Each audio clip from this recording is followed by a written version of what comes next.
नमस्कार, आप देख रहे हैं एयर न्यूज।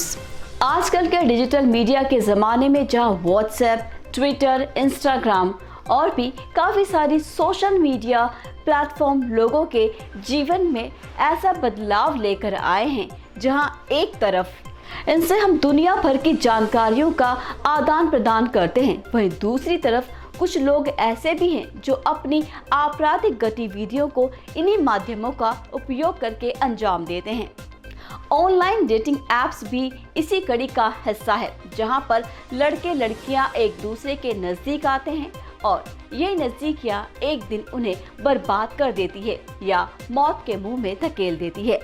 आज इसी ऑनलाइन डेटिंग की भेंट चढ़ी श्रद्धा वॉलकर और आफ्ताब पूनावाला की प्रेम कहानी को लेकर हम आए हैं, जिसकी शुरुआत एक रोमांटिक फिल्म की तरह हुई थी, लेकिन इसका अंत एक डरावनी थ्रिलर फिल्म की तरह हुआ है।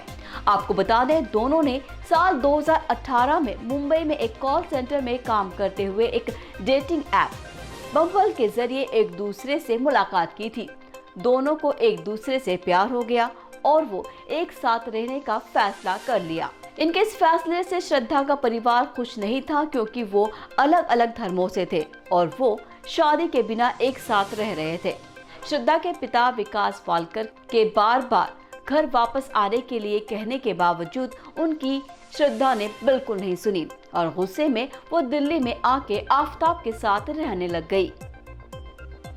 बस यहीं से श्रद्धा के लिए ख्वाब टूटना सा शुरू हो गया। जैसा प्यार उसे आफ्ताब से मिल रहा था, वो कब दहशत बन गया पता ही नहीं चल पाया। शुरू में प्यार लगता था, वो धीरे धीरे हिंसा में बदल गया। आफ्ताब ने श्रद्धा के साथ बार बार मारपीट की, उन्हें धमकाया और उनके साथ बदसलूकी की। ऐसे हालात में श्रद्धा ने कई बार उनसे अलग होने की कोशिश की, लेकिन आफ्ताब ने उसे अपने घर में कैद कर दिया। 18 मई 2022 को श्रद्धा और आफ्ताब के बीच दिन भर ऐसा ही झगड़ा होता रहा और रात को झगड़े ने दरिंदगी का रूप ले लिया। आफ्ताब ने श्रद्धा को गला घोंटकर मार डाला। जबकि श्रद्धा की मौत का उसे पक्का यकीन हो गया, तो उसने रात भर श्रद्धा के शव को 35 टुकड़ों में काटकर अपने किराए के घर में रखे एक बड़े फ्रिज में रख दिया।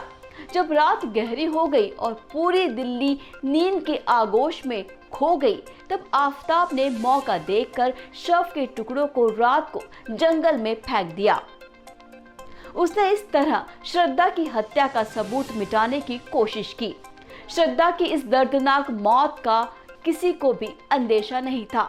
इसी बीच श्रद्धा के माता पिता के दिल में श्रद्धा के लिए गुस्सा भी शांत हो गया और उन्हें उसकी फिक्र सताने लगी। श्रद्धा की मौत के 6 महीने बाद जब उसके पिता ने उससे संपर्क करना चाहा, तो आफ्ताब ने इस मामले में आनाकानी की। बार बार कोशिश करने के बाद भी जब आफ्ताब ने श्रद्धा से बात नहीं करवाई, तो परिवार को उसकी चिंता सताने लगी।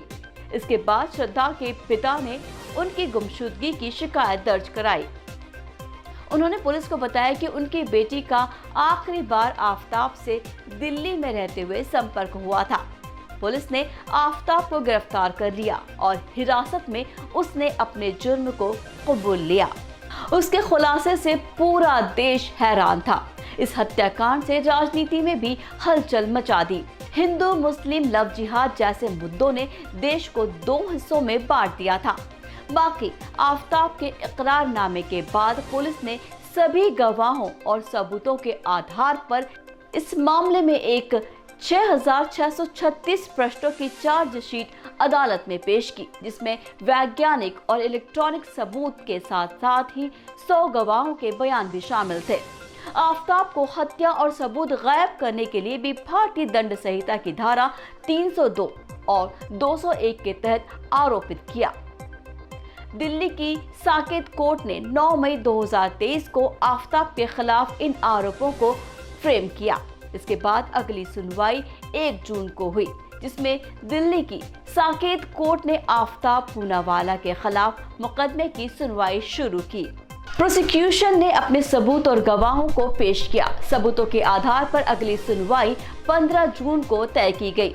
अगली सुनवाई में आफ्ताब का वकील उनकी बेगुनाही का दावा करता हुआ उनके पक्ष में दलील देने लगा। उसने कहा कि आफताब ने श्रद्धा की हत्या नहीं की, बल्कि वो श्रद्धा की मौत के समय घर पर था ही नहीं।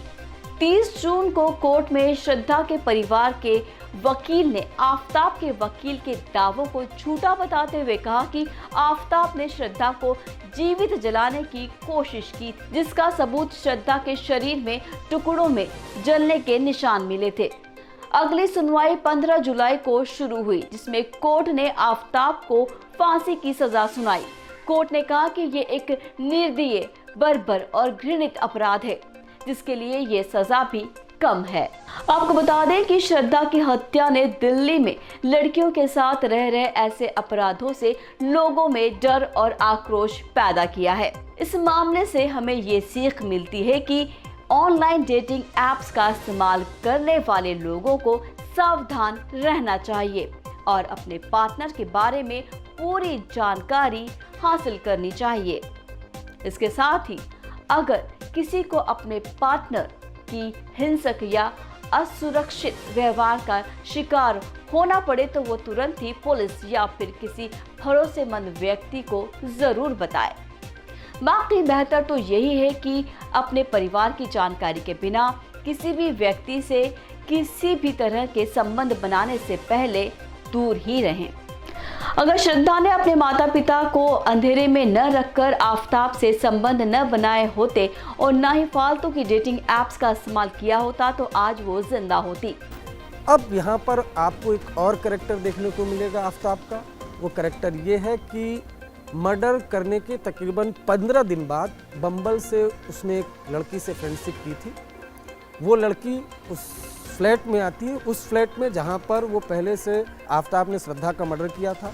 जब वो लड़की उस फ्लैट में आती है तो फ्रिज में श्रद्धा की बॉडी के टुकड़े रखे। आशा करते हैं आपको हमारा ये कार्यक्रम पसंद आया होगा। ऐसे ही और वीडियोस के लिए हमारे चैनल को लाइक करें, शेयर करें और सब्सक्राइब करना ना भूलें। फिर मिलेंगे आपसे अगले वीडियो में। दीजिए इजाजत। नमस्कार।